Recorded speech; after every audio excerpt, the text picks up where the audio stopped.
रूहानी तौर पर जो बच्चे होते हैं उनका खुदा के साथ जो ताल्लुक है वो ज्यादा रिलेशनल और इमोशनल होता है। वो खुदावंद को और खुदावंद के कलाम को गहरे तौर पर नहीं जानते होते। इसी तरह जिस तरह आपको बच्चों को रोकना पड़ता है, तुमने फलां शख्स से, किसी भी शख्स से कोई चीज लेके नहीं खानी, तुमने इस चीज को हाथ नहीं लगाना, तुमने ये नहीं करना, वो नहीं करना, क्योंकि आपको पता है कि अगर मैंने इसको इस तरह से छोड़ दिया तो ये क्या होगा, ये बहक जाएगा, ये धोखा खा जाएगा, इसको कोई साथ ले जा सकता है, इसको कोई बातों में लगा सकता है, इसको कोई इस्तेमाल कर सकता है, इसको कोई अगवा कर सकता है, इसको कोई जहरीली चीज दे सकता है, क्योंकि ये इस काबिल नहीं है कि ये चीजों में, बातों में इम्तियाज कर सके। इसी तरह रूहानी तौर पर भी जो मैच्योर इंसान नहीं होता, जो बच्चा होता है, वो बेसिकली इमोशनल होता है।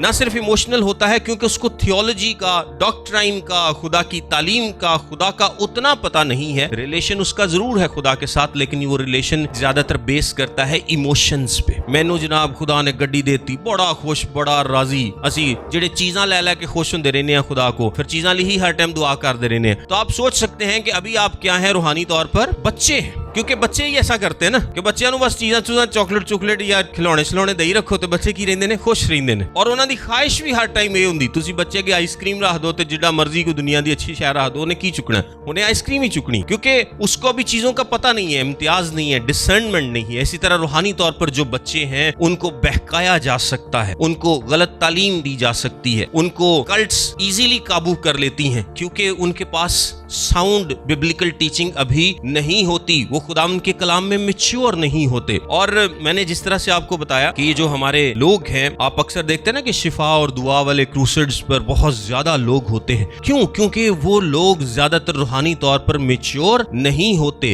वो चीजों के पीछे भागते रहते हैं, वो दुनियावी चीजों के पीछे भागते हैं, वो बरकत के पीछे भागते हैं। और ना सिर्फ ये होते हैं, जिस तरह बच्चों के लिए उनका माँ बाप हीरो होता है। थोड़ी सी मिसालें मैं आपको दे रहा हूँ, बाकी खुद ही आप सारी मिसालें सोच लीजिएगा कि एक बच्चे के साथ रूहानी बच्चे को कंपेयर कीजिएगा, आपको सेम हरकत दोनों में मिलेंगी। जिस तरह एक छोटा बच्चा ना, तो उसका हीरो कौन है? उसका बाप उसका हीरो है, तो उसके नजदीक सबसे बड़ा सुपर हीरो उसका बाप है। इसी तरह रूहानी बच्चों के भी हीरो होते हैं। जो रूहानी तौर पर बच्चे हैं ना, वो खादमा ते लड़ते रहंदे ने, वो तू मेरे उस्ताद नूं इंज कहता, वो मेरे उस्ताद ने जो मेरा, बल्कि उस्ताद ते चलो दूर दी गल है, उस्ताद ते रूहानी बच्चे छेती कहंदे नहीं, रूहानी बच्चे जो वो पापा कहते हैं अक्सर। और जितने पापा ग्रुप है ना, जितना पापा ग्रुप है, मैं आपको सही बात बता रहा हूं अपने तजर्बे की रोशनी में, जितना भी पापा ग्रुप है, मेजॉरिटी रूहानी तौर पर क्या है? इमैच्योर बच्चे हैं रूहानी तौर पर। क्योंकि जैसे ही वो तरक्की करेंगे, कलाम को समझेंगे, सारा ना पहले तो पापा कहना छड़नगे, क्योंकि ये कलाम के मुताबिक नहीं है। और पापा ग्रुप को भी पता है कि जब तक ये रूहानी बच्चे हैं, हम इनका इस्तेमाल कर सकते हैं।